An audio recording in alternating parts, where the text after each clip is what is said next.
혹시 몰랑이 인형이라고 들어보셨어요? 몰랑이 인형.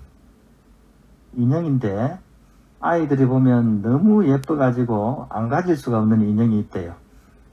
이렇게 아프가니스탄에서 300명에 가까운 사람들이 한국으로 왔는데 이렇게 공항을 나서서 걸어 나올 때 아이들 품에 그 몰랑이 인형이 다 이렇게 안겨져 있었대요. 그 인형 작가가 그 아이들이 상처 입은 그 마음을 위로해주기 위해서 몰랑이 인형을 선물로 줬다 그럽니다. 참 우리로 하여금 참 훈훈한 마음을 느끼게 하는 그런 사건이었습니다. 그리고 몇 시간이 지나지 않아 카불 공항 그 주위에 또 폭탄 테러가 일어나서 또 수십 명의 사람들이 세상을 떠나게 되는 그런 참극이 벌어졌습니다. 불과 몇 시간 사이에 이런 끔찍한 일과 훈훈한 사건이 우리 주위에서 일어나고 있습니다.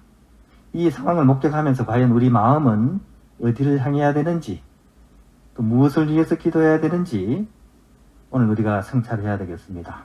특히 오늘 모니카 성녀의 축일입니다. 어머니의 마음으로서 이 세상의 그런 아픔에 대해서 기도하고 몰랑이 인형과 같은 그런 훈훈한 그런 사랑이 우리 세상에 이렇게 넘실댈 수 있도록 함께 마음을 다해서 미사를 봉헌하면 좋겠습니다. 그때 예수님께서 제자들에게 이런 비유를 들어 말씀하셨다. 하늘나라는 저마다 등을 들고 신랑을 맞으러 나간 10처녀에 비길 수 있을 것이다. 그 가운데 5은 어리석고 5은 슬기로웠다. 어리석은 처녀들은 등은 가지고 있었지만 기름은 가지고 있지 않았다.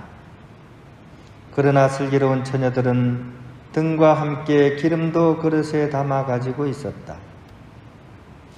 신랑이 늦어지자 처녀들은 모두 졸다가 잠이 들었다.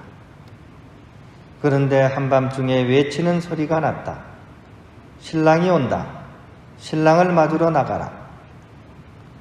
그러자 처녀들이 모두 일어나 저마다 등을 챙기는데 어리석은 처녀들이 슬기로운 처녀들에게 우리 등이 꺼져가니 너희 기름을 나누어 다오 하고 청하였다.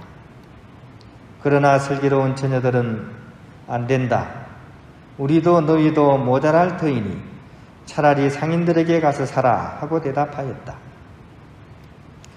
그들이 기름을 사러 간 사이에 신랑이 왔다. 준비하고 있던 처녀들은 신랑과 함께 혼인잔치에 들어가고 문은 닫혔다.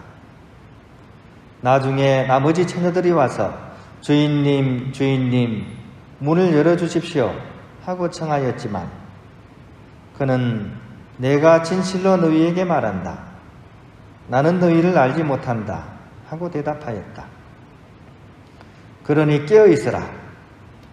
너희가 그날과 그 시간을 모르기 때문이다. 주님의 말씀입니다. 평안을 빕니다. 평신도로서 또 수도자가 아닌 일반 가정부인으로서 성인이 되신 최초의 인물이 바로 오늘 우리가 기념하고 있는 모니카 성녀입니다. 이분의 일생에 대해서는 잘 알고 계시죠, 그죠? 비신자였던 그런 남편을 개종시키고 방탕했던 아들 아우구스티노의 그런 회개를 위해서 온 정성을 다해서 기도하셨던 어머니, 결국 만이교에 빠져있던 그런 아들을 회개시키고 세례를 받도록 이끌게 됩니다. 그리고 마침내 가톨릭 성인 중에 가장 큰 성인의 한 명이 되도록 영향을 미치죠, 그죠?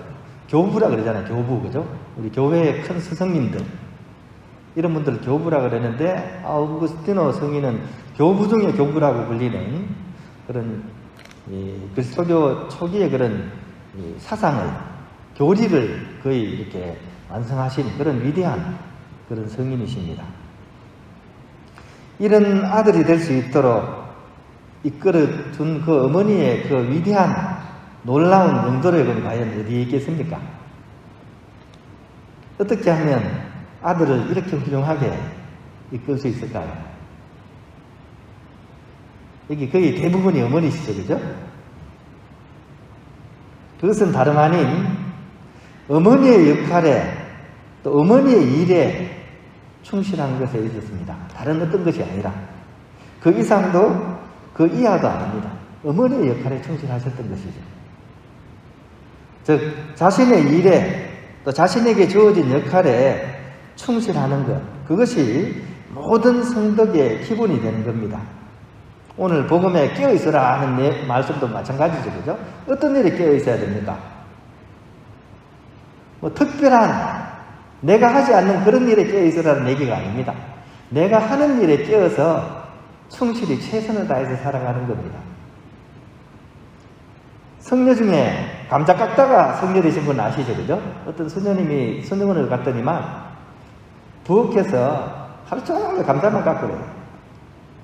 40-50년 동안 감자만 깎았습니다. 근데 그분이 성녀가 되었어요.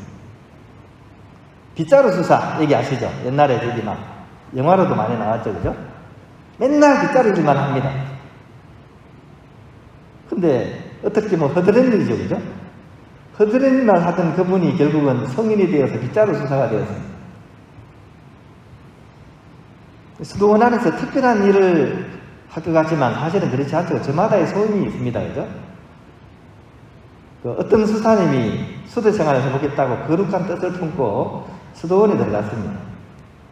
그래서 기초교육을 받고 나중에 소임이 정해졌는데 그 수사님 소임이 돼지 잡는 거였어요. 기도 생활하고 성경 공부하고 그렇게 하기 위해서 수도원에 갔는데 이름 뭐라고요? 돼지 잡는 거. 하루 종일 뭐 합니까? 돼지만 잡아요. 이게 그분의 수도 생활입니다. 어떻게 해야 될까요? 차라리 수도원을 나가가지고 그냥 차라리 가게 하나 내는 게 낫지 않아요? 갈림길입니다. 그죠? 그 수사님이 자신이 하는 그 일에 최선을 다하고 충실한 마음으로서 어느 누군가는 해야 되는 일이잖아요. 그 일을 거룩하게 하셨다면 그분은 아마 성인 수사님이 되셨을 겁니다. 우리의 삶도 마찬가지입니다. 뭔가 엄청난 일을 또 내가 할 수 없는 일을 당겨서 하는 것이 아니라 있는 자리에서 내가 할 수 있는 최선을 다하는 것, 그것이 우리의 삶을 성화시키는 그런 비결이라고 하겠습니다. 어떤 노인 한 분이 날마다 성당에 갔습니다. 행식도 깨지재하고 그죠? 배운 것도 없어 보이고 그죠? 너무나 볼품없는 그 노인이 늘 성당에 이렇게 갔다가 그것도 그렇게 오래 있지도 않아서 2분 만에 성당에 딱 갔다가 2분 있다 나옵니다. 근데 날마다 그러는 거예요. 그래서 좀 너무 궁금해가지고 그죠? 신부님이 몰래 싹 이렇게 숨어서 봤대요. 근데 그 사람이 성당에 딱 가서 이렇게 딱 앉아가지고 그냥 십자가만 툭 바라보면서 혼자서 중얼중얼 얘기를 하는 거예요. 예수님, 나 잭입니다. 이 사람 이름이 잭이었나 봐요. 그리고 가만히 있는 거예요. 그 다음 날도 또 성당에 딱 들어와가지고 가만히 앉아가지고 예수님, 나 잭입니다. 그 다음날 또 왔어요. 성당에 딱 앉아가지고 뭐라 그럴까요? 다시 시작. 예수님, 나 잭입니다. 근데 그 예수님을 그렇게 찾아왔던 그 할아버지가 어느 날 그죠? 성당에 발길이 또 끊어진 거예요. 이상하다. 왜 그렇지? 그래서 신부님이 너무 궁금해가지고 수소문을 해가지고 알아보니까 그 세상에 그 할아버지가 이 성당에 왔다가 집으로 돌아가다가 사고가 나가지고 다리를 다쳐가지고 병원에 입원을 한 겁니다. 찾아오는 사람도 없어요. 근데 신부님이 가서 보니까 그 할아버지 표정이 굉장히 맑고 밝아 보이는 거예요. 아니 성당 갔다가 다쳐가지고 찾아오는 사람도 없고 뭐가 좋겠습니까? 근데 표정이 굉장히 밝아 보여요.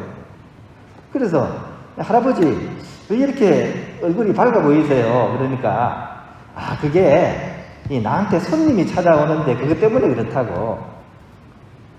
그러니까 무슨 손님입니까? 그러니까 아니 날마다 찾아오는 그 양반 신부님 모릅니까? 이러더라고요. 언제요? 날마다 오지.